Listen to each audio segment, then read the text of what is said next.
All right, listeners, ready to boost those sales numbers? You bet. We're going to dive deep into some powerful English phrases and strategies to seriously up your sales game. It's like we've got this treasure chest of communication gold, and we can't wait to share it. From that very first hello to sealing the deal, we've got you covered no matter how much experience you got. These sources are like a masterclass in persuasive communication. Even if you've never thought about selling before, this is fascinating. Absolutely. Let's kick things off with that crucial first step, building rapport. That initial connection that sets the tone for everything that follows. And the source material highlights two phrases that are like magic keys to unlock that connection. I'm intrigued. Lay 'em on me. All right, the first one is, what brings you here today? Or you can swap it for, what are you looking for? And then you fill in the blank with your product or service. So simple, but I can already see how it subtly shifts the focus from me, the salesperson, to you, the valued customer, Exactly. It's like you're saying, hey, I'm genuinely curious about your needs. rather than just launching into a pre-rehearsed pitch. Totally. It sets the stage for a conversation, not a monologue. Now, the second phrase goes a bit deeper. Tell me a little more about what you're hoping to achieve. Ooh, that's good. Now we're getting to the heart of their motivations, their goals. Exactly. This open-ended question is like an invitation for them to share what they're really looking for. And those insights are pure gold when it comes to tailoring your pitch later on. But let's be real, it's not just about asking the right questions. It's how you listen and respond that really makes the difference. This is where active listening comes in, right? Yeah. Really tuning in to what they're saying, both the words and the unspoken cues. Like you're a detective searching for clues about how to best serve this particular customer. I love that analogy. It's about being present, engaged, and genuinely trying to understand their perspective. And here's a pro tip. Pay attention to the specific words and phrases they use to describe their needs and desires. You can then mirror that language back to them later on. Ooh, that's clever. It's like you're speaking their language, creating that instant sense of connection. Now imagine this. We've nailed that initial rapport building stage. What's the next step? Time to unveil our secret weapon, the killer value proposition. The sources lay out 3 key phrases that are all about communicating why your product or service is the answer to their dreams. Not just listing features, but explaining why those features matter to this specific customer. Right. It's about connecting the dots between what you offer and what they desire. So what's the first magic phrase? Hit me with it. Okay, drum roll, please. Our product is unique because... Seems pretty straightforward, but I sense there's more to it. There is. That because needs to pack a punch.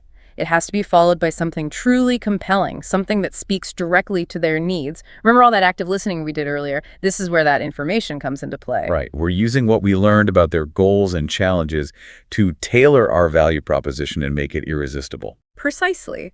And the sources give us 2 more phrases to play with. The value here is that it saves you time, money. And what makes us stand out is our commitment to. Okay, those first 2, time and money, those are universal motivators. Everyone wants more of those. Absolutely. And if your product or service can deliver those savings, shout it from the rooftops. But don't just make vague claims. Quantify those benefits. So instead of saying it saved you time, maybe say it can cut your admin time in half, giving you back an extra 10 hours a week. Much better. Make it tangible, something they can easily grasp. Now, that commitment phrase is where you showcase your company's values, what you truly stand for. So it could be dedication to sustainability, top-notch customer support, cutting-edge innovation, whatever resonates with this particular customer. Right. It's about aligning your values with theirs, creating a sense of shared purpose. You know, the source material gives a fantastic example using a software solution. They use the phrase, our software is unique because it not only saves you time, but also reduces cost by automating your workflow. That's a great example. They're hitting multiple value points there. Time savings, cost reduction, and increased efficiency through automation. It's like a value proposition trifecta. And I love how they've connected those benefits to a specific feature. Workflow automation. It helps the customer see how those benefits are achieved, making it more concrete. So if our listener's selling a physical product, maybe they could talk about how it's built to last or reduces waste. Or if it's a service, they could highlight how it enhances security or provides greater peace of mind. The key is to translate those features into real-world benefits that matter to the customer. Spot on. Now, even with the most amazing value proposition, you're bound to hit a snag or 2. objections, right? Oh, yeah, that's part of the game. Not everyone is going to be instantly sold, and that's okay. That's where the source material really shines.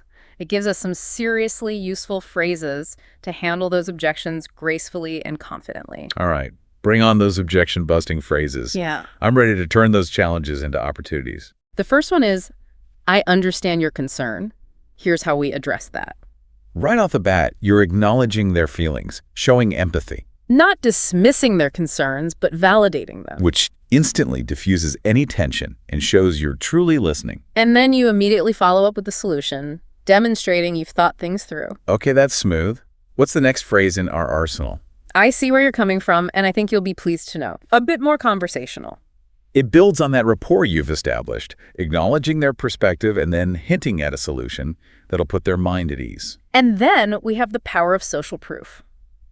That's a great point. Many clients felt the same way, and here's what they found. Ooh, this one is subtle but powerful. It's like saying, you're not alone in feeling this way. And we've helped others overcome this very same objection. Okay, let's get down to brass tacks here. The sources give a great example of handling that classic objection. Yeah. They use the phrase, I understand. Many of our clients initially felt the same way, but they found that the product paid for itself within 6 months due to the cost savings. Okay, unpack that for me. What's going on there? They start with empathy, I understand. Then they hit us with that social proof. Many of our clients initially felt the same way. And then, bam, they reframe the cost as an investment with a clear return. Love it. It's not about arguing or denying the price. It's about shifting the perspective and highlighting the long-term value. Okay, so what other objections might pop up for our listeners? How can they adapt these phrases? Well, let's say you're selling a service and the customer says, I'm just swamped. I don't have the time right now. You could tweak that first phrase and say, I understand your concern about time. Here's how we make it super easy and efficient for you. Ooh, nice. You're addressing their concern and then immediately offering a solution that minimizes the perceived time commitment. And you could even sprinkle in some social proof. Something like, that's a valid concern. A lot of our busiest clients felt the same way, but they discovered that our service actually saved them time in the long run by streamlining their operations. Genius. So we've built rapport, nailed the value proposition, and tackled those objections like pros. What's next in this sales adventure? Time for the grand finale. Closing the deal. But no pressure tactics here. The sources emphasize that closing should feel natural, not pushy. Absolutely. It's about guiding them toward a decision that feels good for them. And to help us achieve that graceful close, they offer some excellent phrases, right? You bet. Each one has a slightly different flavor. We've got, does this sound like a solution that would work for you? Shall we move forward with this option? And would you like to go ahead with the purchase? I love how they've provided different options because one size definitely doesn't fit all when it comes to closing. Right. That first one, does this sound like a solution that would work for you, is very exploratory, almost inviting them to confirm that everything aligns with their needs. It's a gentle nudge towards a yes, without being overly assertive. Then we have, shall we move forward with this option, which feels more collaborative, like you're partnering with them in this decision. And finally, would you like to go ahead with the purchase, which is the most direct, signaling that you're ready to seal the deal. So how does our listener choose the right phrase for the situation? Well, think of it like choosing the right tool for a job. It all depends on the customer, the context of the conversation, and the vibe you're getting. If they've been super enthusiastic throughout, a more direct approach might be perfect. But if they're still a bit hesitant, maybe a softer, more exploratory close is the way to go. And don't be afraid to get creative and adapt these phrases to fit your personality and sales style. The goal is to find what feels authentic and comfortable for you. Absolutely. But wait, there's one more crucial step even after the deal is closed. It's often overlooked, but so important. You're talking about the follow-up. That's where you really solidify that customer relationship. Exactly. The sources give us 2 phrases that strike that perfect balance. Just checking in to see if you have any more questions, and I wanted to follow up and see if there's anything else I can provide to help with your decision. Both of those position you as a helpful resource, someone who's there to support them even after the sale. They're open-ended and friendly, inviting further conversation without applying pressure. But what about timing? When is the right time to follow up? That's the million-dollar question, and the answer is, it depends. On the complexity of the sale, their preferences, and what you're selling. For a smaller, quicker sale, maybe a quick email a few days later is enough. But a larger, more complex sale might need a more extended follow-up strategy. Maybe over weeks or even months. And while the source material mentions email specifically, we can also use other channels. Right. Absolutely. A phone call can be a great personal touch if you've built that rapport. And social media can be great for sharing valuable content that keeps you on their radar. It's about finding the right mix that works for both you and your customer. Wow, we've covered a ton in this first part of our deep dive. From building that initial rapport to crafting those killer value propositions. We've tackled objections, closed deals like pros, and even laid the groundwork for that all-important follow-up. I'm exhausted, but in a good way. In part 2, we're going to delve into some advanced techniques to really take your sales communication to the next level. Ooh, I can't wait. But before we get ahead of ourselves, what's resonating with you from all this amazing information? It's fascinating how each stage of the sales process builds upon the previous one. Right. It's not just about isolated phrases. It's about creating this seamless and persuasive experience from start to finish. Exactly. It's like we're building this beautiful sales symphony, with each phrase and strategy playing its part in creating this harmonious whole. Okay, now I'm really pumped for part 2. But before we jump ahead, any parting wisdom for our listeners as they process all this awesome stuff? Absolutely. Pay attention to the language people use, both in sales and in everyday life. Notice how different people react to different approaches. And start playing with some of the phrases and strategies we've talked about today. See what feels natural for you and gets results. Great advice. It's all about practice and finding what works for your unique style. Exactly. Now go forth and unleash those persuasive powers. We'll catch you in part 2, where we'll uncover even more secrets to level up your sales game. All right, welcome back to our deep dive into persuasive communication for sales success, all in English, of course. Last time we laid that foundation, those essential phrases. Now, for building rapport, crafting irresistible value propositions. Handling those tricky objections, and even closing deals. Like a pro. Now it's time to level up. Unlock those advanced techniques. Ooh, I'm excited. What's first on the agenda for transforming us into sales ninjas? Well, first we got to go beyond those basic phrases. It's time to master nuance. Nuance, huh? Feels kind of mysterious. What's that all about? Think of it like this. It's fine-tuning your message, your tone, even your delivery. Based on the person you're talking to. Exactly. It's like being a chameleon, blending in. But in a good way. Of course.